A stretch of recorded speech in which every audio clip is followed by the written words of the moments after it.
Hello, I'm Candy Hennessy, a docent at the Leepa-Rattner Museum of Art in Tarpon Springs. This is Focus Friday, December 2020. Chuck Berk is pleased to be exhibiting with his family. He's Alan Leepa's first cousin. In addition to 2 pen and ink drawings and a painting, Berk has contributed a letter that Abe and Esther Rattner wrote to him when he was a college student, and numerous family anecdotes that add color to our understanding of Rattner and his family. Abe Rattner was and is the major influence in Berk's artwork. Chuck said that while Aunt Esther was short and assertive, Abe was a gentle giant. He was tall and generous. Despite having been so poor when he was a student in Paris that, he told Chuck, he cooked potatoes and sold them as hand warmers at the train station to make a little money. Rattner babysat for Chuck when he was about 7 years old while his mother was hospitalized. He would give the young boy art materials and instruction. He told Chuck, "Don't just paint what you see, paint what you feel." Homage to Abe, pen and ink on paper, done in 1986, is a play on words, Chuck said. The pensive figure at the center is both Abe and the biblical Abraham. His palette encompasses the swirling activity around him and biblical references: a ram, a sun, a star. Here is the spiritual Abraham of his time. Chuck was inspired to draw this by his visit to the Chicago Loop Synagogue to see Rattner's beautiful, enormous window. You can see the influence of Rattner and Berk's drawings, the hatching around very expressive lines, the sense of other things swirling around the central figure pressuring him, the concentration on feeling rather than definition of forms. In other works, you see hints at events momentous at the time. That too is reminiscent of Rattner. All Fall Down, pen and ink, done in 1985, reminds me of Rattner's Holocaust works. Berk said his inspiration was a nightmare. Some world event, he can't remember what, prompted a nightmare, and when Chuck woke up, he tried to capture his dream in a drawing. In both these works, you see the use of multi-value line, a technique Berk taught his drawing students. You use varying pressure on the implement to create feeling. Chuck Berk taught drawing and some painting at SUNY Rockland Community College. His painting style is quite different than his drawing technique, not at all derivative of Rattner.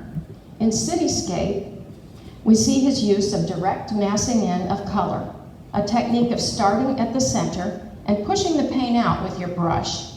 Chuck says it is the direct opposite of print technique, which is line. You don't have an edge, you create an edge. Cityscape, an abstract acrylic painting done in 1989, is very soft with a lot of depth. Chuck said it does not represent any specific place. He said he intended to use cubism with buildings as the city emerged. Berk did not come to teaching immediately. He went to college in New Hampshire to major in chemistry and physics, but he hated that. There was a girl involved. That's the reference in Esther's 1966 letter to Chuck. Then he went to Parsons College in Iowa to study business. He didn't think art could support him. He worked at Bendix Navigation and Control in New Jersey, where his job was considered vital to the nation.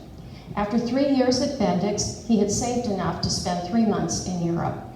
Then he said he worked in production management that included advertising at Lane & Fink for 10 years, so he earned a pension from the company.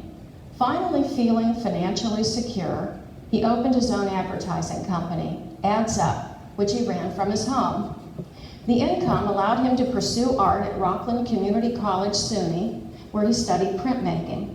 Then he got his master's from William Patterson College. When his printmaking instructor was retiring, he recommended Berk to replace him. He was teaching 2 or 3 days a week in advertising, which left him time for his art. Berk served as president of the Ringwood Manor Art Association. The association is housed in an historic manse in a community that dates back to George Washington. Berk arranged exhibitions, lectures, and taught plein air, fall foliage painting.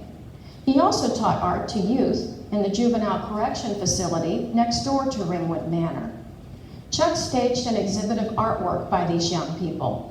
He continued with a Young Artist Expo open to students in local public schools. That annual exhibition continues more than 20 years later. Berk has spent his adult life in New Jersey, but he grew up in Brooklyn. His father, who died when Chuck was 4 years old, was a pharmacist who had a pharmacy in a black neighborhood. His mother taught school in a black neighborhood. Berk agreed that working with people saddled with prejudice seemed the ethical thing for his Jewish parents to do. They recognized discrimination and tried to combat it. His grandmother came from Poland following pogroms. His grandfather had to remain there, and for 5 years, Esther and her mother were alone in the U.S. Berk's mother was born later after his grandfather immigrated. So there was only a 13-year age difference between Chuck's mother and her nephew, Alan Leepa. Berk said, "Alan was like my mother's baby doll. She babysat for Alan. I didn't get to know him until I came to visit him in Tarpon Springs." In that visit, Leepa asked Berk to join him in a neon artwork project. Chuck declined, but he regrets saying no to Leepa. He liked him. I commented to Berk that so many of his family members went into the arts. He said everything in the family was based around art. Chuck spent every summer in Chautauqua, New York, where he played clarinet and took significant art lessons. His uncles were architects and writers. His mother was a teacher, but she created arts and crafts. His grandfather designed passementerie for the uniforms of the Russian army. He was an artist who worked on a loom.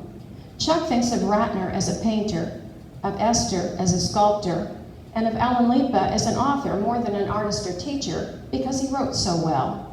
So the family supported Chuck in his career in art. Aunt Esther talked to Chuck about artists. She worked with artists as a printmaker. She even gave Chuck a hand-colored Picasso print and told him never to sell it. Aunt Esther surprised Chuck while he was working on one of his projects, a huge mural in New Jersey on the outside of an old bowling alley that had been converted to a community center. Artists had been commissioned to design and outline a cartoon of each section of the mural. Then local people were invited to color in between the lines until the painting was complete.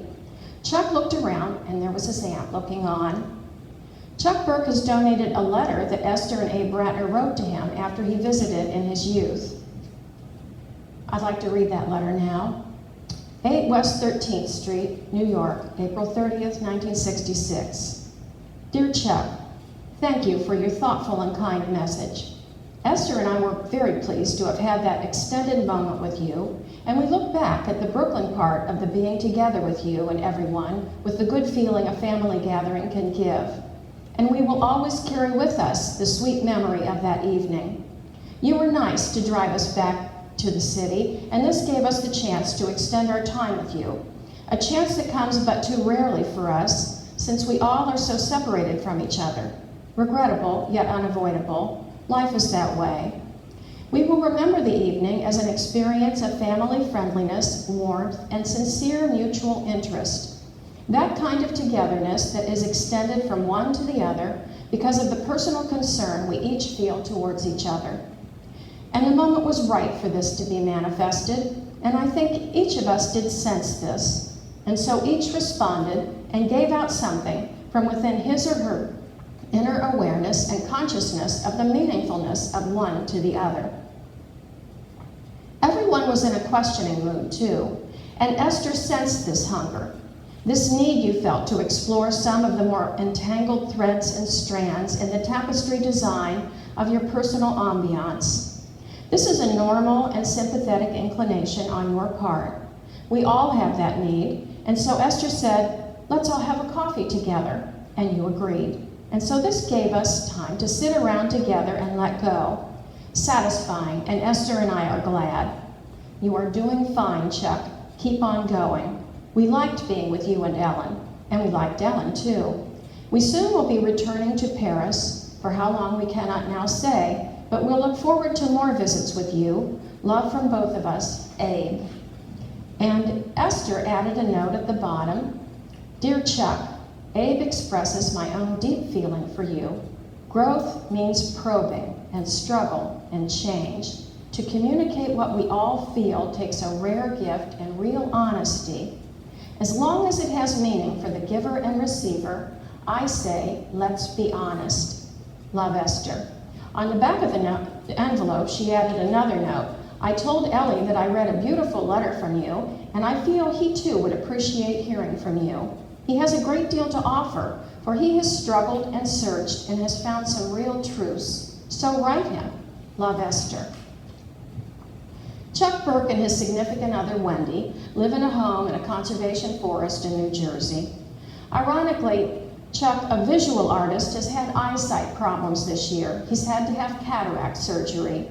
He's been gracious in providing background on these artworks and about his family. I wish him a speedy recovery.